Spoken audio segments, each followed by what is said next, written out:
Ce qui intéresse en fait le parquet de Lomé aujourd'hui, c'est en fait les infractions qui ont été commises sur son sol et la qualification qu'il requiert de donner en fait à ceux qui auraient commis ces infractions-là. Et donc, le fait d'utiliser les expressions comme ravisseur ou autre, je pense que ça reste en fait dans comment dire, le vocabulaire propre en fait à l'infraction qui a été commise. Parce que en fait, s'il y a enlèvement, donc il y a donc de ravisseur, il n'y a pas en fait de autre mot en fait trouvé pour qualifier ce qui a été fait. Maintenant, la question se pose de savoir, au-delà du contenu du communiqué, en tenant compte, puisque en fait ce n'est pas qu'on a émis des mandats contre eux, c'est pas qu'on recherche encore les intéressés.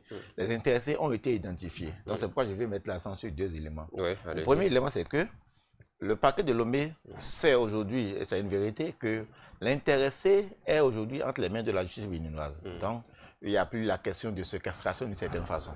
Donc, ça veut dire qu'à un moment ou à un autre, il y a eu implication des autorités judiciaires béninoises.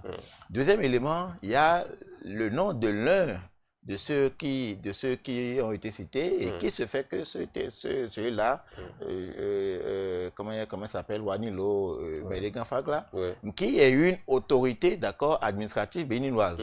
C'est le directeur du Centre national d'investigation numérique. Donc, pour dire, le directeur du Centre national d'investigation numérique, c'est la transformation de l'Est au CRC, l'Office central de répression de la cybercriminalité. Et donc, c'est une haute autorité en matière sécuritaire au Bénin. À partir de ce moment, je me demande, est-ce que la position togolaise n'aurait pas été mieux orientée pour aboutir à davantage en fait de résultats? C'est-à-dire que il y a les autorités togolaises avaient deux voies. Soit la voie judiciaire telle qu'ils l'ont pris, c'est-à-dire la constatation d'infractions ayant eu lieu sur le territoire et la recherche des personnes impliquées.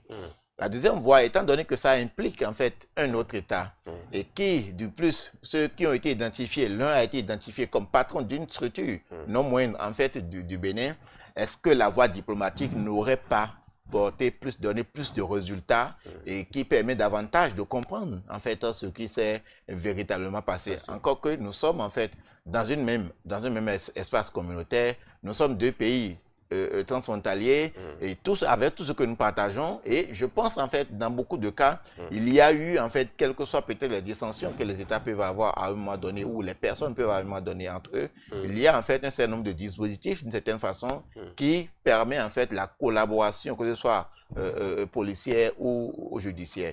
Parce que ce qui s'est passé jusqu'à ce qu'on dit qu'on a émis un mandat d'arrêt international, permettez-moi de le dire comme ça, ceux qui ont été cités, si le mandat d'arrêt doit avoir effet, d'accord, étant donné que les personnes sont aujourd'hui sur le sol béninois, sont béninois, il faut la coopération du Bénin pour donner effet véritablement à ce mandat d'arrêt. Et donc, si on l'a pris ainsi, comment en fait les autorités togolaises ou les autorités judiciaires togolaises espèrent d'une certaine façon voir en fait leur mandat produire les effets de droit si en fait on n'établit pas en fait cette collaboration, ce lien en fait, cette coopération judiciaire, ou bien si on ne tente pas de le maintenir. Pour même dire plus loin, si par le fait du Bénin, je ne dis même pas Bénin parce que le communiqué a été très prudent, en n'indexant pas les autorités béninoises. Ce n'est que des individus qui ont été identifiés d'une certaine façon. Mais à lire en fait un peu plus loin, on peut voir véritablement en fait la main béninoise, comme je viens de vous le citer, deux éléments en fait qui postulent. L'un est une autorité d'une structure très importante, et l'autre chose c'est que l'intéressé dont il est question, le frère Onvi ou Steve Amosou, est aujourd'hui dans les mains des autorités judiciaires béninoises. Donc à partir de ce moment-là, on peut établir en fait la coopération autrement que cela a été fait. Ça permettra davantage de comprendre en fait ce qui s'est passé, et que si éventuellement ce qui a été fait a échappé même aux autorités judiciaires béninoises en termes de procédure ou bien de vice de procédure, ça sera le moment de le constater. S'il y a en fait des arbitrages à faire au niveau diplomatique, ce sera aussi le moment de pouvoir le faire, toujours pour en fait maintenir, puisque vous savez, ce n'est pas que c'est peut-être aujourd'hui le Bénin qui a besoin, peut-être qui, comment dire, de cette façon, qui a intenté ou bien qui a ouvert en fait une instruction judiciaire envers des compatriotes. Ça peut être pour tout pays. C'est pourquoi au plan international, il y a la Convention des Nations Unies pour la coopération judiciaire en matière comment dire, de criminalité transfrontalière qui, depuis 2020, qui organise la manière dont, d'accord, lorsqu'il y a commission d'infraction sur un territoire et que peut-être les auteurs se retrouveraient sur nos territoires, comment faire? Quel est le mécanisme judiciaire d'une certaine façon pour voir ramener l'intéressé et le voir juger ou bien peut-être, comment dire, oui, le faire appliquer simplement les règles de droit en matière procédurale.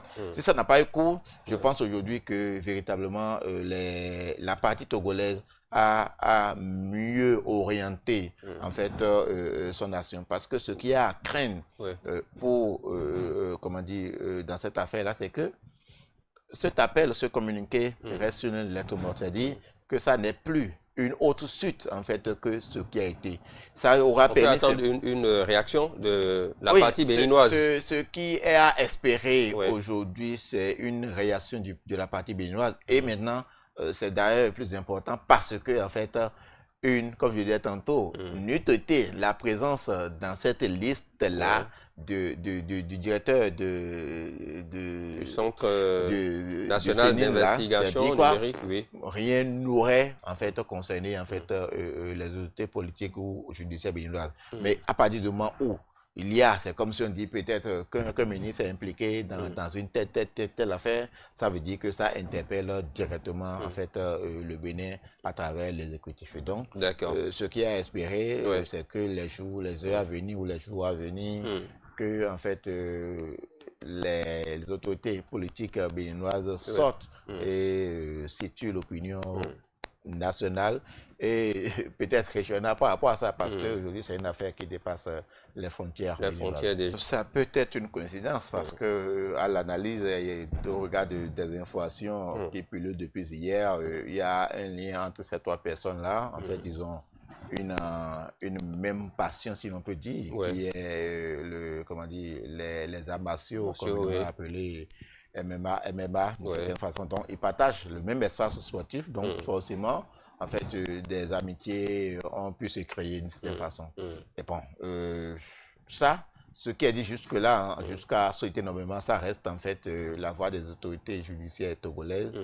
Est-ce que ça a été exactement comme ça? Est-ce qu'il n'y a pas erreur sur la personne, comme nous sommes en train de le dire ici, par exemple?